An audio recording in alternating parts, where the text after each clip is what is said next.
Alright, we're just out for a little walk this evening here after work.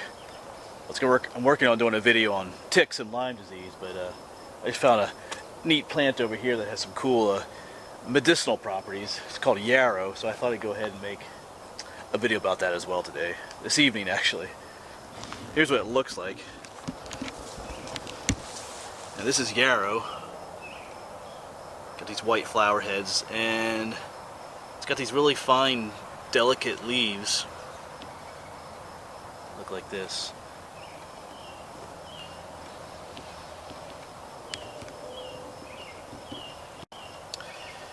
Yarrow is not native to Pennsylvania. It's actually an introduced species from Europe, and people grow this in their flower beds as well. When I lived back on the farm growing up, we had it was a pink variety, a cultivated variety was pink, and I think we had a yellow variety too, but the wild variety is white.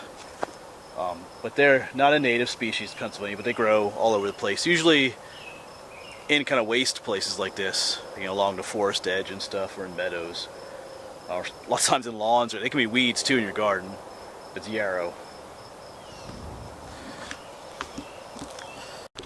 And for me, the cool thing about yarrow is I had always kind of been interested in medicinal herbs, what their uses were, but you know, sometimes you read what, you know, you can use them for. Oh, they heal this, they do that, and you're kind of like, well, you know, is that really true?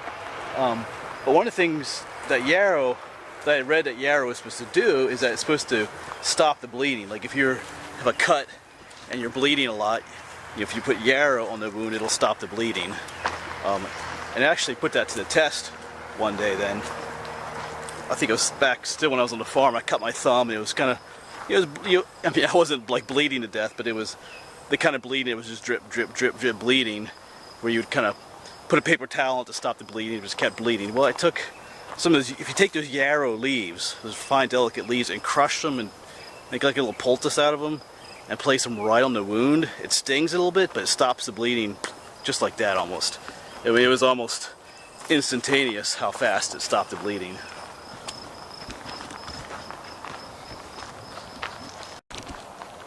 And yarrow has quite a few other medicinal properties as well. I wasn't really prepared to make this video tonight, but I think I have a little booklet that has all the properties. Quite a few properties, but the most important one, or the most common one, is its ability to stop bleeding. So, you know, if you want to learn more about it, like I said, you could look it up yourself. It's called yarrow. Cool plant.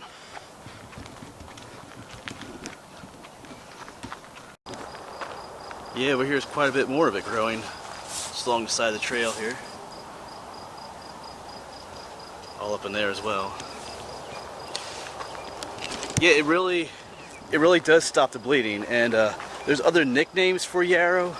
I wasn't planning on doing this video, so I'm gonna try and remember what they all were. I know one was called staunch weed, you know, for staunching the bleeding. Woundwort, soldiers something. It gets that because the plant is native to Europe, but they would use it over there, like after a huge battle. You know, the people that, you know, there'd be tons of wounded soldiers, back in the Middle Ages. So after a battle, they would take, you know, yarrow by the cartload to the site and just use it to try and stop the bleeding of some of the soldiers and the wounded men there. So it has different nicknames that are all associated with its ability to stop bleeding. And I've used it several times since then, and it actually does work quite well for that. Like I said, it's kind of a special weed to me because it's the first time I tried a medicinal herb like that, and I was like, wow, you know, it actually works. It actually does what, you know, you read about. So that's pretty cool. So that's yarrow. You know, if you ever, you know, in a pinch where you're bleeding and there's yarrow around, just take the leaves, crush it up into like a little poultice, put it right on the wound. It'll stop the bleeding just like that. It stings a little bit. What it does is it constricts the blood vessels, makes them, there's a word for that. I can't think of it offhand. There's a medical term for that. It just makes the blood vessels shrink. So where the cut is, they just shrink, they close off, stop the bleeding. So pretty cool plant. You know, look it up yourself, check it out. It's probably growing in your backyard somewhere as it is. So anyway, thanks for watching this video, and maybe, who knows, maybe we'll find some more things out here. Anyway, I'll see you around.